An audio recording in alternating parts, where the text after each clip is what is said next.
I kind of want to show off my, as I put it in the title, the stream title, showing my collection of creepy, cute critters from Spike's Curio Shop. I have no like ties to Spike's Curio Shop.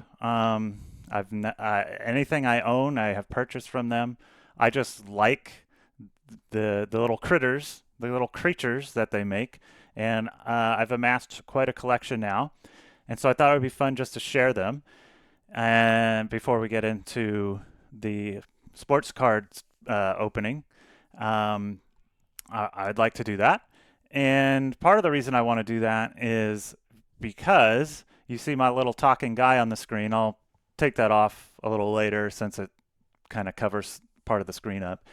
Mostly, I kind of added this little character when I was doing video game streaming because I thought it would be fun to have. I stopped streaming with like a camera on myself, other than you can see my hands, of course, just because I don't know, it's a little bit more to get ready to do that each time, and I just kind of I don't know, I didn't really enjoy it. Long story short, so I figured in addition to hand cam, I thought it would be a good idea to have a little PNG character just to kind of add a little flair to the stream. But I didn't just create this little character out of thin air. You probably noticed this little guy down here. And I believe this is the very first creature from Spike's Curio Shop. And if any of this stuff piques your interest, just do a Google search or whatever search engine strikes your fancy. If you put in Spike's Curio Shop, I'm sure stuff will come up. I actually checked today just out of curiosity. I was going to see what happened to be for sale on their Etsy store, but they're taking a break, presumably for the holidays. So unfortunately, if you go to their Etsy store right now, you won't see anything up. But later in January, they'll be back up, and you can see what they have for sale. And that's always changing as they make new little critters. Um, I first but what you can find is you can find their like Instagram page, and that'll have lots of fun photos of things that they've made.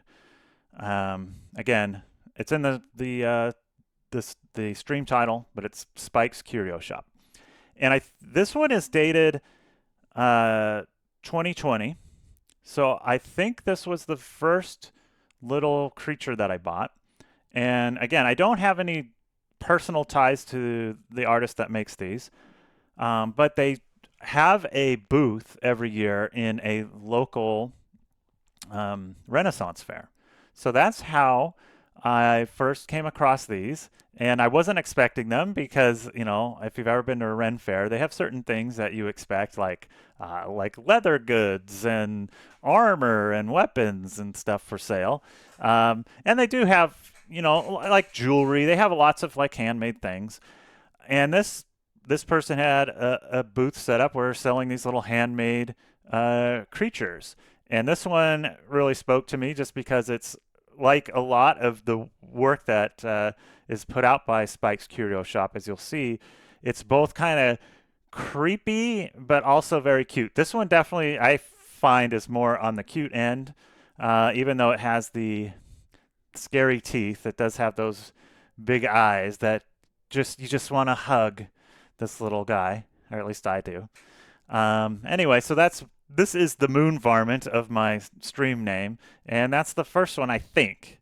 I think this is the first one that I bought, and so I really enjoy it. And I had it kind of up on my desk here, and when I was thinking of and and then I think I started putting it on, like over in the corner just because it was here. I might as well put it on screen just to again add a little flair.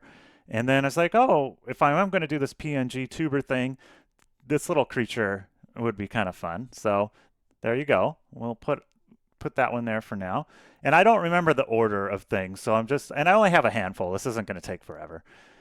This one is kind of close to my heart because my mom, who passed away last year, got bought this for my daughter, and this might have been purchased at the same Ren fair because one year I went with it was just me and my mom, and this is dated 2020. I think the Ren Fair in 2020 probably was closed down due to COVID. So we might have actually got this in 2021. I don't know. I didn't make a chart of all these things. But I think I got this, and then my mom got this for my daughter.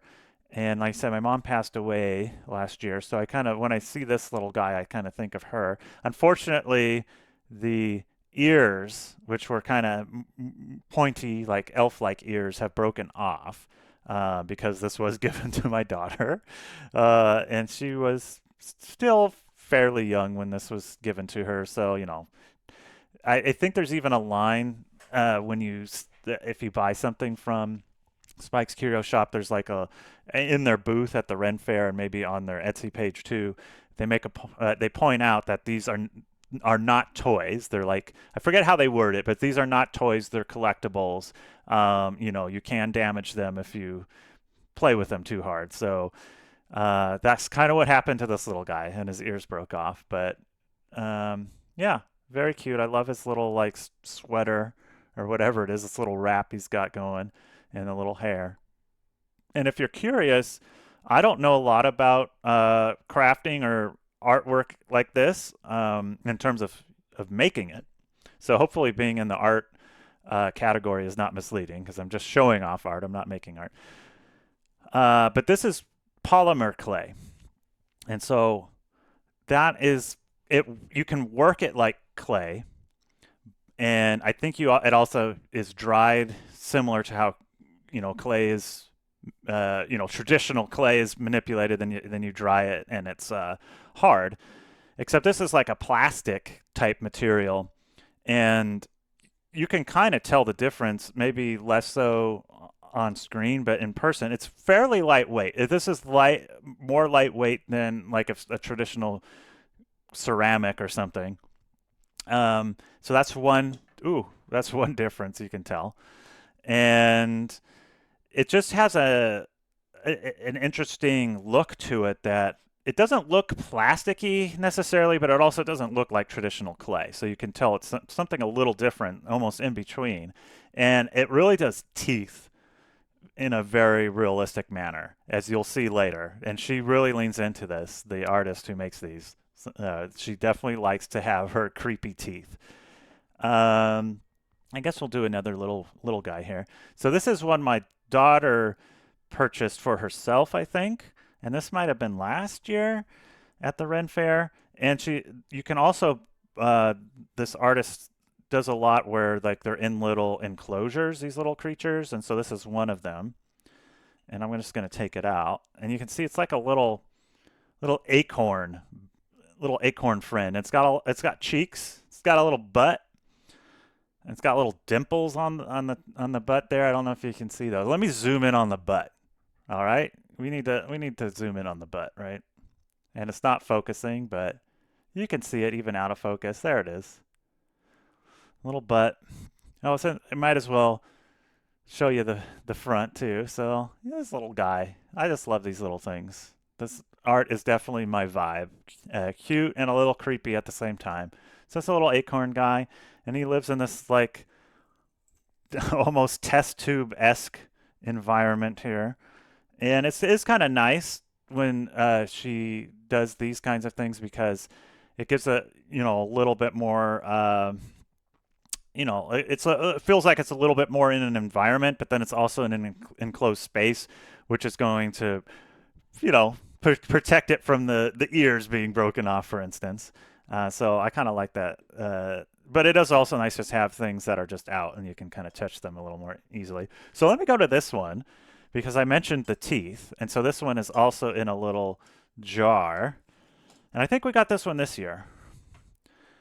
And look at the chompers on that guy. Very human teeth. And you like just look, that's what makes this one creepy, obviously. Just looking at the teeth, they just almost look too human, too real.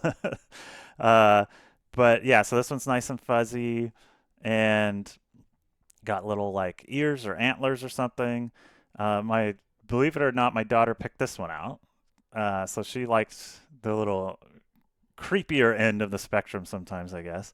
Because I kind of lean towards. I guess this is cute in its own way, but to me, they're kind of similar. They got kind of the scary looking teeth, the big eyes. This one's a little brown and fuzzy. This is kind of blue and spiky, but it's the human teeth versus like the monster teeth that somehow make this one a little creepier. But yeah, so there's that guy. He lives in there, and I think they all kind of came with tags. So this is 2023. Um, so the year doesn't necessarily mean the year that we bought it. Of course, it's the year that it was made. I feel like we bought this year at the Renaissance Fair, but I could be wrong. I think they all had like tags and stuff. Unfortunately, we didn't keep them. I don't think. And this says Folsom Furry, age 2 months, location Folsom, and my daughter looks like she crossed out name Folsom Furry and put Bob. So apparently, my daughter named this Bob. This is another one of my personal favorites. Well, actually, I'm going to save my. Well, actually, I have another thing that's not even on the table that I got to go get. That is probably my favorite thing. Although I do have a soft spot, obviously, for the little moon varmint there. This is doesn't have. I don't know what this says on it, but there's a little tag there. And this also has, this one didn't have any like material in it for whatever reason in terms of like where it's making it look like a lived in environment, if you will. This one does. It has like some dried flowers in there. I don't know if it almost looks kind of mossy in there. Um, but look, oh, it's got something on him there. Look at this guy. I forget the camera. I don't have to put this upside down. I love this little guy. So it's like a little pink fuzzy bug almost. I guess it's an insect with the 6 legs, and it likes tummy rubs. And it's got a little tail that you can kind of feel. And I love the little twisted antlers on this guy, they're probably supposed to be antenna. And its expression that's me most of the time. That's kind of how I look. It's like, here we go again. I guess so. We'll just roll with it. All right. So I do enjoy this little guy. So put that one back. Let's try to get it so you can see the flower. I like the little dried rose that's in there.